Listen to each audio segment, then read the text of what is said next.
Менск возьме ўдзел у міжнародным саміце для ўрэгулявання ваеннага канфлікту ва ўкраіне, калі там будзе прысутнічаць Расія. Гэткую заяву зрабіў пасол Беларусі ў Швейцарыі Александр Ганевич у інтэрв'ю тэлеканалу RTVI. Пры гэтым дыпламат сцвярджае, што плану для выхаду з канфлікту прымальнага для ўсіх бакоў няма. Вітаю, шановнае спадарства, у эфіры «Аб'ектыў» Анастасія Русецкая. Запрашаю на галоўнае інфармацыйнае выданне. У Беларусі адзначаюць Дзень народнага адзінства. Менскія ўлады напісалі метадычку. Лукашенко кажа пра гістарычную справядлівасць. Аб'яднаць вакол гэтай новай даты, тому што былыя даты не працавалі. Ён зразумеў, што ні 3 ліпеня, ні Велікая Айчына не пасуе, не падыходзяць. Першыя звесткі праз 2 гады ў палоне. Каліноўца Яна Дзюрбейку завочна судзяць у кантраляваным расейцамі Данецку. Калі б яны былі жывыя, то, здаецца, ўжо даўно рэжым Лукашенко павінен быў вытащыць іх і паказаць народу БТ. Таму зусім незразумелая сітуацыя. У Беларусі засуха і едкі смог ад пажараў на поўдні. Еўрапейскія краіны цярпяць ад паводкі. Горад выглядае як апакаліпсіс. Я б назваў яго горадам-прывідам. Аўтапрабегі, канцэрты і флэш-мобы. Дзень народнага адзінства ў Беларусі азначаюць з размахам. У імпрэзах удзельнічаюць тысячы беларусаў, пры тым, што дзень афіцыйна не выходны. Што насамрэч святкуюць? Ірына Юр'ева. Святочны, але не выходны. У Беларусі азначаюць Дзень народнага адзінства. Праздник, знаменующий триумф исторической справедливости. Гістарычную справядлівасцю Лукашенко назваў долучэнне ў 1939 годзе заходняй Беларусі, якая ўваходзіла ў склад Польшчы, да Савецкага Саюзу. Менавіта 17 верасня пачаўся гэтак званы вызваленчы паход чырвонай арміі на захад. Больш чым за 2 тыдні да гэтага ў Польшчу ўвайшлі войскі вермахту. Фактычна адбыўся падзел тэрыторыі польскай дзяржавы, які ўзгаднілі паміж сабою Савецкі Саюз і нацысцкая Нямецчына, падпісаўшы пакт аб узаемным ненападзе 23 жніўня 1939 года. А дакладней гаворка пра сакрэтны пратакол да яго, што размяжоўваў сферы ўплыву 2 рэжымаў ва ўсходняй Еўропе. Ці апраўдана на гэтым гістарычным фоне адзначаць 17 верасня? Такім пытанням задаліся нашыя калегі з праграмы «Тыдзень». Дзень, які адзначыўся хаўрусам з гітлераўскімі нацыстамі. Дзень, які асацыюецца з развязаннем Другой сусветнай вайны, у якой загінуў кожны 3-й беларус. Дзень, пасля якога заходнюю палову Беларусі паглынулі чысткі, расстрэлы і дэпартацыі. Нявыгадную гісторыю, звязаную з днём народнага адзінства, хаваюць прапагандысты, а ідэолагі навязваюць сваё палітычна слушнае бачанне падзеяў. Сёлета Менскі гарвыканкам апублікаваў пра падзеі 85-гадовай даўніны метадычку, у якой перайначыў некаторыя гістарычныя факты. Гэтак, паводле аўтараў, СССР у 1939 годзе не быў хаўруснікам нацысцкай Нямецчыны. А вось тагачасныя польскія ўлады ў дакуменце названыя каланізатарамі, а іх сучасных спадкаемцаў абвінавацілі ў спробах умяшацца ва ўнутраныя справы Беларусі. Польша является таким достаточно бескомпромиссным противником лукашенковского режиму и спрымаецца как один из галоўных таких ворогов. Ну, то натуральна, что это все, что эта дата и весь наратыў звязаны з ёю, ён скіраваны менавіта на тое, каб даваць ось такія, прадстаўляць яе ў якасці такога спрадвечнага ворага. Дзень народнага адзінства як свята было заснаванае паводле указу Лукашэнкі ў чэрвені 2021 года. Гэта ён абгрунтаваў неабходнасцю адказаць сучаснаму захаду на спробы раз'яднаць беларускі народ і разарваць краіну на шматкі. Гэта стварэнне новага такога палітычна-ідэалагічнага дыскурсу, каб умацаваць сваю ўладу, якая вельмі моцна пахіснулася ў 20-м годзе, амаль яе страціў. Ён захацеў гэты ідэалагічна-палітычны дыскурс узнавіць і аб'яднаць вакол гэтай новай датай, таму што былыя даты не працавалі. Ён зразумеў, што ні 3 ліпеня, ні Велікая Айчына не пасуе. Аднак, нягледзячы на ўсе намаганні чыноўнікаў, Дзень народнага адзінства так і не зрабіўся народным, як і не займеў сваёй ідэнтычнасці ў святкаванні. Яго адзначаюць шматлікімі канцэртамі, мітынгамі, аўта і велапрабегамі, на якія збіраюць працаўнікоў бюджэтных арганізацыяў і студэнтаў. Беларусы не адчуваюць як тое, што кансалідуе грамадства, тому што яна пабудавана не на яднанні грамадства, не на нейкай нацыянальнай ідэнтычнасці, а ўсё ж такі на рэчах, якія для беларусаў яны чужародныя, на вайне, падзелу іншай краіны. Якім жа можа быць сапраўдны дзень народнага адзінства? Эксперты Белсату не далі пэўнага адказу, як і не было адзінай думкі наконт неабходнасці такога свята ўвогуле. Нам не патрэбны дзень народнага адзінства. У нас ёсць дзень волі. 25 сакавіка традыцыйна святкуюць вольныя, незалежныя, дэмакратычныя беларусы. Людзі святкуюць гэта свята як сапраўды дзень, які нас аб'ядноўвае, дзень, калі мы адчуваем сябе годным народам, які мае сваю гісторыю, волю. Завяршэннем сёлетняга дня народнага адзінства стаўся форум «Калі мы адзіныя» у Менскай-арэне, на які сабралі каля 20 тысяч беларусаў. Гэтая падзея дала старт марафону адзінства, які найбліжэйшымі месяцамі пройдзе ва ўсіх рэгіёнах краіны. Ірына Юрова, Белсат. Палата прадстаўнікоў падтрымала ў першым чытанні прапанаваны Лукашэнкам праект закону, які прадугледжвае змены кодэкса ў пытаннях крымінальнай адказнасці. Гаворка пра пашырэнне пераліку злачынстваў, за якія грамадзяне панясуць адказнасць, калі здзейсняць іх за межамі краіны. У спіс унеслі дыскрэдытацыю Беларусі, паклёп на прэзідэнта і глумленне з дзяржаўных сімвалаў. Апроч таго, праект закону прадугледжвае больш мяккія пакаранні ў выглядзе арышту за набыццё ці захоўванне наркотыкаў без мэты збыту і абмежаванне волі за разавыя выпадкі збыту наркотыкаў. Змены ўнясуць пасля поўнага разгляду на ўсіх этапах. У другім чытанні ў Палаце прадстаўнікоў, потым у Савеце Рэспублікі і, урэшце, пасля падпісання Лукашэнкам. Роўна 4 гады за кратамі праваабаронца Марфа Рабкова. Яна ў ліку 165 жанчын, прызнаных палітвязнямі. 6 жанчын трапілі ў спіс 37 памілаваных Лукашэнкам з нагоды дзяржаўнага дня адзінства. На якіх умовах вызваляюць людзей і чаму невялікімі групамі? Юлія Цяльпук.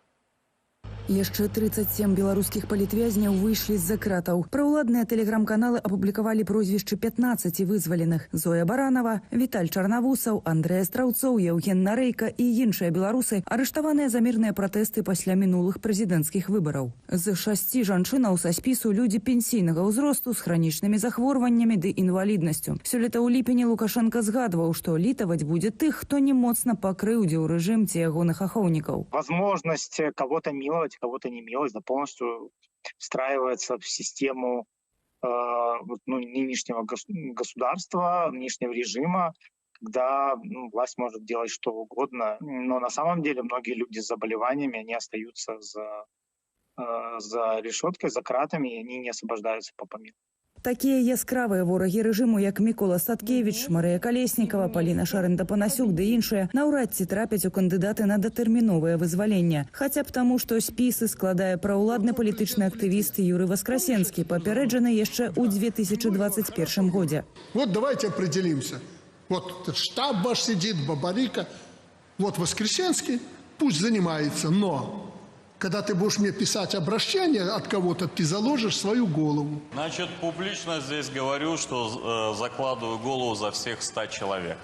Акрамя зваротаў на памілаванне, Воскресенскі і блізкіх палітвязняў падбівае пісаць на імя Лукашэнкі просьбы аб літасці да сваіх адсуджаных родных. Праваабаронцы мяркуюць, што з іх бяруць абяцанне маўчаць пра перажытае. А для прыняцця рашэння дадатковае правяранне вязням ладзіць каманда генпракурора Андрэя Шведа, што ачольвае гэтак званую камісію па вяртанні. Аднак на якіх бы умовах не выходзілі асуджаныя па палітычных артыкулах, Святлана Ціханаўская акцэнтавала. Гэта крокі ў правільным накірунку. І вызваленні павінны працягвацца. У той жа час праваабаронцы працягваюць атрымліваць інфармацыю пра новыя допыты, новыя арышты, тэрміны і штрафы. З'яўляюцца новыя палітвязні. Рэжым кажа пра народнае адзінства, але пры гэтым падзяляе людзей на сваіх і чужых.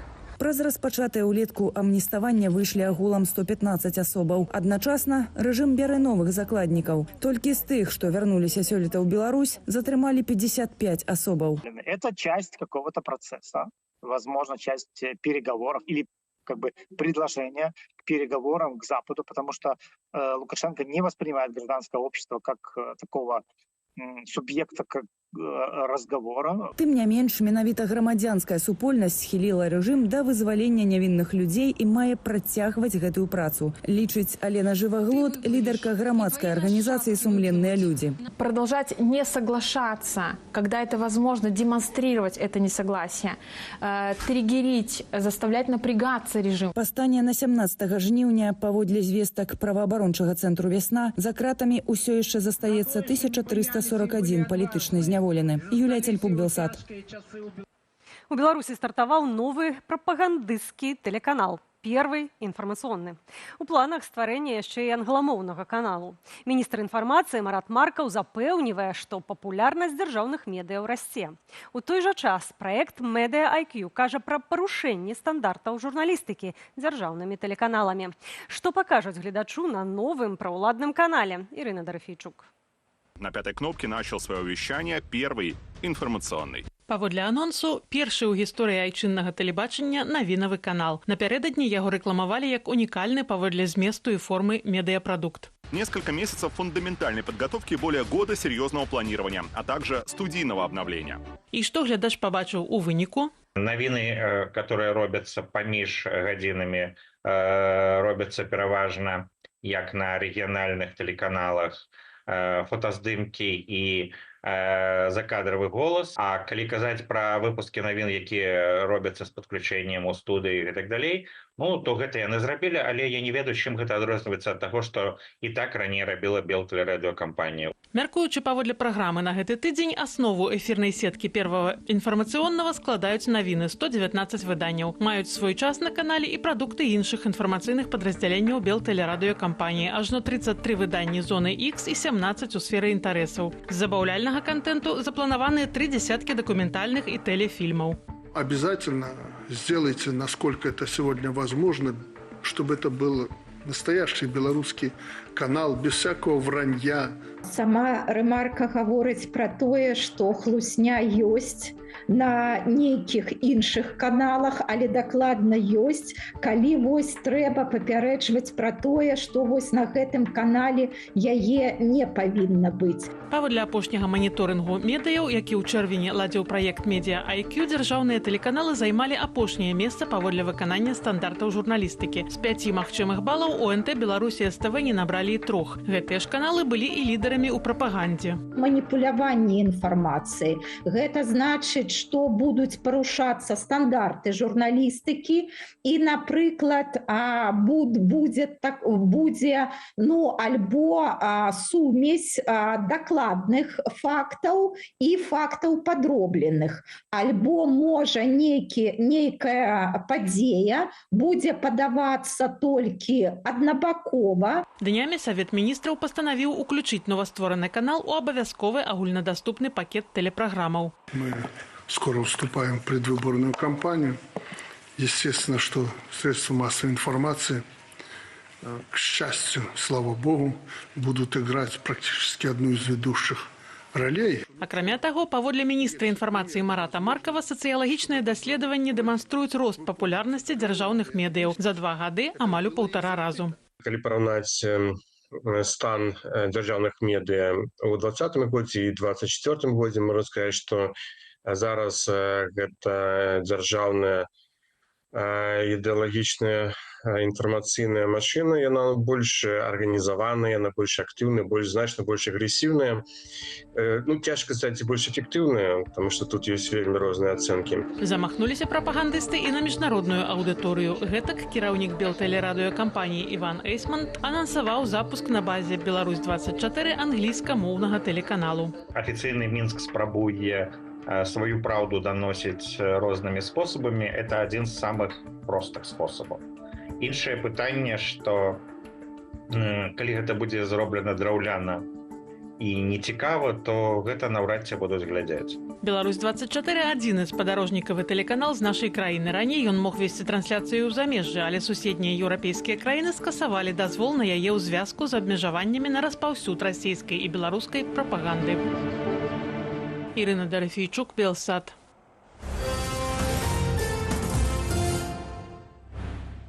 У У Варшаве праходзіць семінар «Роўза рота», арганізаваны польскім сеймам і парламенцкай асамблеяй НАТО. У ім узялі ўдзел каля 150 чалавек, у тым ліку парламентары краінаў-чальцоў НАТО. Яны абмеркавалі ў прыватнасці сучасныя выклікі для бяспекі, такія як сітуацыя ва ўкраіне, а таксама палітыку стрымлівання і абароны краінаў альянсу ад расійскай агрэсіі. Таксама сярод тэмаў роля Беларусі ў вайне ва ўкраіне. На адной з пленарных сустрэчаў выступіла Святлана Ціханаўская. У відэазвароце да ўдзельнікаў форуму яна заклікала заходніх партнёраў успрымаць Беларусь не толькі як праблему ці пагрозу, але і як магчымасць. Чаго мы не павінны дапусціць, дык гэта таго, каб Беларусь стала суцяшальным прызам для Пуціна. Калі пачнуцца перамовы, мы павінны запатрабаваць, каб расійскія войскі пакінулі не толькі ўкраіну, але і Беларусь. Мы павінны вырваць Беларусь з расійскага курсу. Бо без свабоднай і незалежнай Беларусі будзе існаваць сталая пагроза для Украіны і ўсёй Еўропы. А мы разлічваем на нашых сяброў і саюзнікаў з НАТО. Акрамя Ціханаўскай, удзел у семінары ўзяў ейны намеснік у аб'яднаным пераходным кабінеце і кіраўнік НАУ Павел Латушка. Ён заклікаў еўрапейскіх калегаў не ставіць на Александра Лукашэнку, бо з ім нельга дамовіцца аб дэмакратызацыі. Палітык адзначыў, што Еўропе патрэбная комплексная стратэгія ў дачыненні Беларусі, ды назваў некаторыя пункты гэтай стратэгіі. Гэта не закрываць межы, гэта выдаваць больш візаў, гэта падтрымліваць незалежныя СМІ, гэта падтрымліваць беларускую ідэнтычнасць, гэта апошняе, але не астатняе, гэта адказнасць Лукашэнкі. F-16 і леапарды як мага больш аддайце ўкраіне. Беларусам дайце інструмент. Выкарыстайце вы гэты інструмент адказнасці, каб мы маглі раскалоць эліты. І суб'ектнасць беларускага народу – гэта галоўны ключ да вырашэння сённяшняй складанай сітуацыі ў нашым краі. Амаль праз 2 гады невядомасці зноў прагучала прозвішча беларускага добраахвотніка Яна Дзюрбейкі. Пракуратура так званай ДНР плануе судзіць яго завочна, абвінавачваюць у найміцтве. Гэта пры тым, што афіцыйна наш суайчыннік застаецца ў палоне. Гэты выпадак уздымае пытанне адносна не толькі самога працэсу, але і шырэйшай праблемы ўтрымання ваеннапалонных у Расіі і на кантраляваных ёю тэрыторыях, дзе, як азначаюць праваабаронцы, часта ўжываюцца бесчалавечныя метады і Руслан Ігнатович.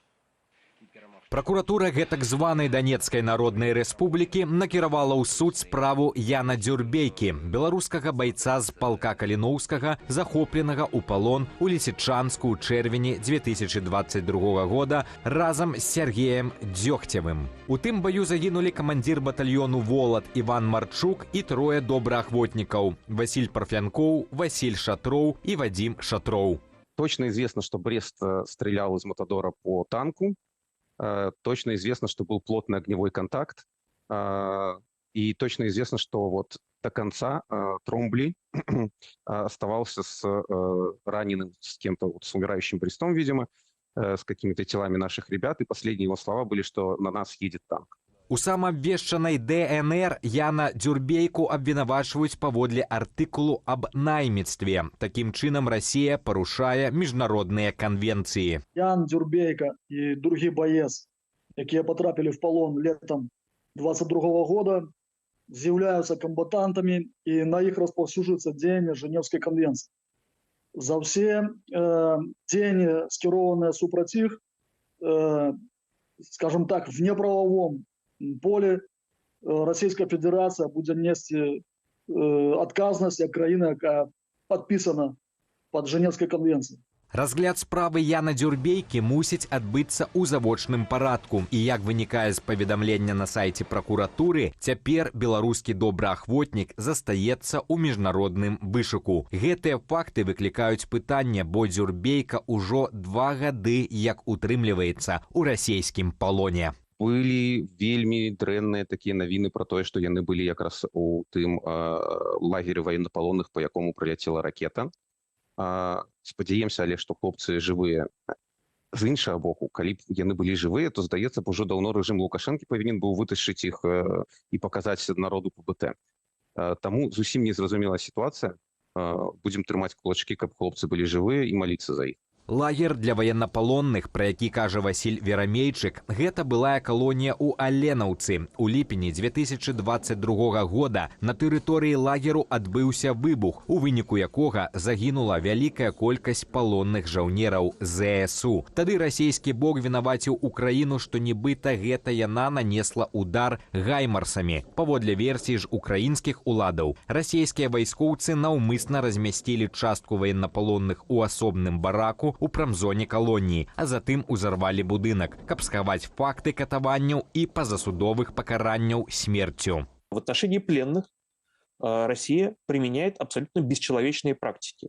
Это пытки, тоже на системной основе, с членовредительством, выдиранием зубов, ногтей, переломом костей, отрезанием частей тела и так далее, и так далее. Это сексуализированное насилие, которое тоже имеет место быть. Это имитации казни, когда людей выводят и говорят, сейчас будем расстреливать. Але выпадкі, калі чалавек адначасова застаецца ў палоне і абвешчаны ў вышук, рэдкасць, сцвярджае Мікалай Полазаў. Обычно, если они проводят такие процессы, они все-таки обеспечивают участие обвиняемых в этих судебных процессах.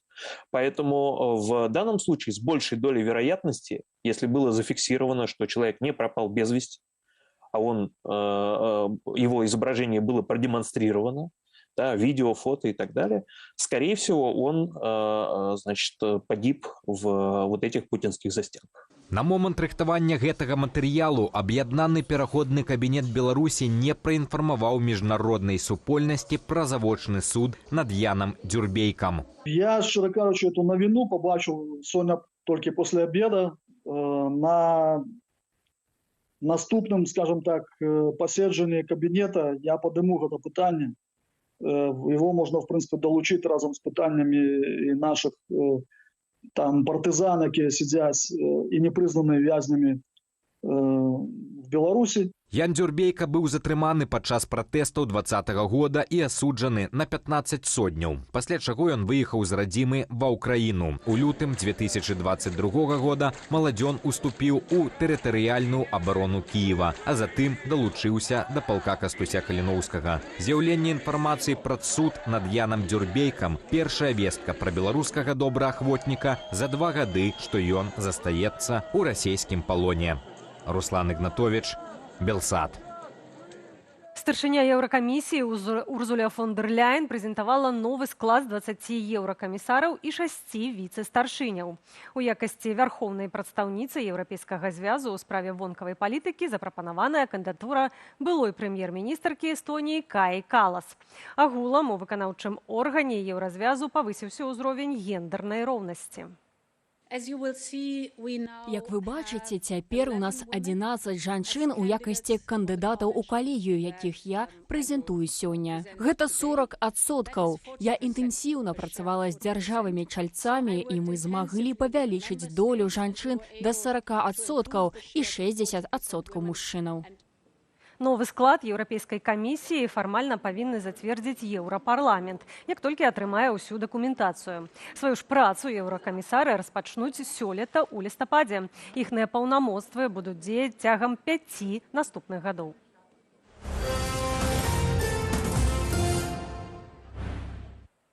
Чарада птушак, што заляцела на тэрыторыю Латвіі, была прычынаю для ўзняцця ў паветра краіны знішчальнікаў місіі НАТО. Раней Мінабароны Латвіі паінфармавала, што каля 9-й раніцы выявілі неапазнаны аб'ект, які перасек беларуска-латышскую мяжу. Пра інцыдэнт нават паспелі паінфармаваць кіраўнікоў муніцыпалітэтаў Латгаліі. А Мінабароны і МУС Латвіі заклікалі грамадзянаў неадкладна паведамляць пра падазроныя аб'екты. 7 верасня на тэрыторыі Латвіі упаў ударны дрон тыпу «Шагет». Паводле Мінабароны краіны беспілотнік мог заляцець з боку Беларусі. Колькасць ахвяраў паводкі ў цэнтральнай і ўсходняй Еўропе перакрочыла 20 чалавек. І гэта толькі папярэднія звесткі. У адной Польшчы можа быць не менш за 10 загінулых.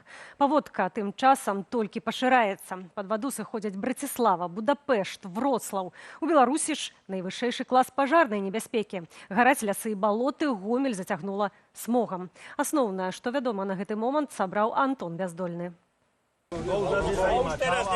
Надзвычайная сітуацыя праз паводку ў цэнтральнай і ўсходняй Еўропе захоўваецца, нягледзячы на сыход цыклону Барыс, што яе выклікаў. У спісе пацярпелых ужо 7 краінаў. Стыхія дабралася да Славаччыны і Вугоршчыны. Туды па Дунаі ідзе вада ад ліўняў, што прайшлі ў гарах у выходныя. У Браціславе ўжо падтапіла набярэжную і цэнтр гораду.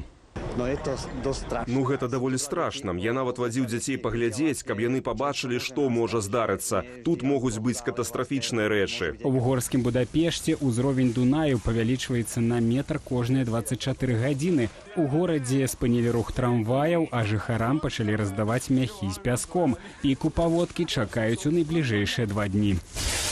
Яшчэ адна хваля вады рушыць па Одры да польскага Вроцлава. Там мясцовыя ўлады таксама раздаюць пясок і заклікаюць жыхароў па магчымасці пераехаць на вышэйшыя паверхі дамоў. У крамах разабралі ваду ў бутэльках і кансерваваныя прадукты. Армия помогает, и спасатели, и работает антикризисный штаб постоянно 24/7. И белорусская суполка Вроцлава тоже сотрудничает с этим, постоянно на связи с этим антикризисным штабом. Есть группа там порядка 30 волонтеров, которые ездят, помогают там закладывать административные здания, помогают там тоже песок насыпать. Вот такая история. У горных раёнах Польшчы і Чэхіі, якія першымі прынялі ўдар стыхіі, частка эвакуяваных яшчэ застаецца ў месцах часовага размяшчэння, але ў некаторых паселішчах вада пакрысе адступае, і жыхары пачынаюць ацэньваць наступствы паводкі. Павырывала шыбы, самі адкрыліся, бо былі закрытыя. Пад 2 метры вада была. У Польшчы адзін з самых пацярпелых Клодскі павет у Ніжняй Сілезіі. У мястэчку Лёндекс-Друй паводак разбурыў усе масты, не пакінуў цэлымі аніводнага будынку. Горад выглядае як апакаліпсіс. Я б назваў яго горадам-прывідам. Я ў сваім жыцці перажыў 3 паводкі, але гэтая была найвялікшая. Такой вады ў Лёндыку яшчэ не было, колькі тут жыву. Улады Польшчы ацэньваюць шкоду ад катастрофы прыкладна на 400 мільёнаў еўра. Прэм'ер-міністр Дональд Туск збіраецца разам з іншымі пацярпелымі краінамі звярнуцца па дапамогу ў Еўразвяз. Я хочу, каб усе мы былі ў цесным кантакце і разам схілялі еўрапейскі звяз да фінансавання шкоды, нанесенай паводкамі. Цяпер валанцёры дапамагаюць уладам забяспечыць пацярпелых усім неабходным. Яны збіраюць гуманітарную дапамогу па ўсёй краіне. Адзін з такіх пунктаў у Варшаве разгарнулі каля фільтравальнай станцыі. Найбольш актуальная зараз для тых, хто пацярпеў ад паводкі, гэта найперш вада ў бутэльках, а таксама сухія харчы ці прадукты, якія можна хутка прыгатаваць. А пакуль Еўропу залівае, на поўдні Беларусі засуха. Дажджоў там не было ўжо некалькі тыдняў. Гомель зноўку ахутаў едкі смог. Калі меркаваць са спадарожнікавых здымкаў, то гэта наступствы пажараў на ўкраінска-расійскім памежжы. Тушыць іх перашкаджаюць баявыя дзеянні, але афіцыйна гомельскія ўлады называюць іншыя прычыны. Дымка і пах, што ахуталі Гомель, узнікаюць у выніку згарання тарфянікаў і гаспадарчай дзейнасці насельніцтва ва ўмовах бязветранага надвор'я ды адсутнасці развеявання атмасферы. Хвалявацца жыхарам гораду не варта. Толькі за аўторак беларускія ратавальнікі патушылі 2 ўзгаранні ў лясах. Для ліквідацыі агню давялося выкарыстоўваць авіяцыю. Паводле прагнозаў, найбліжэйшымі днямі сітуацыя з пажарнай небяспекай не палепшыцца. Антон Бяздольны, Белсат. Што атрымае за вызваленне палітвязняў Лукашенка? І ці магчымыя ў найбліжэйшы час перамовы паміж Менскам і Захадам? Глядзіце ў праграме «Белсат Зум» праз імгненне. Госць Віталія Бабіна, палітычны аглядальнік «Радыё Свабода» Юрый Дракахруст. У аб'ектыве на гэтым ставім кропку. Для вас працавала Анастасія Русецкая. Зычу спадарству добрага вечара і развітваюся. До сустрэчы.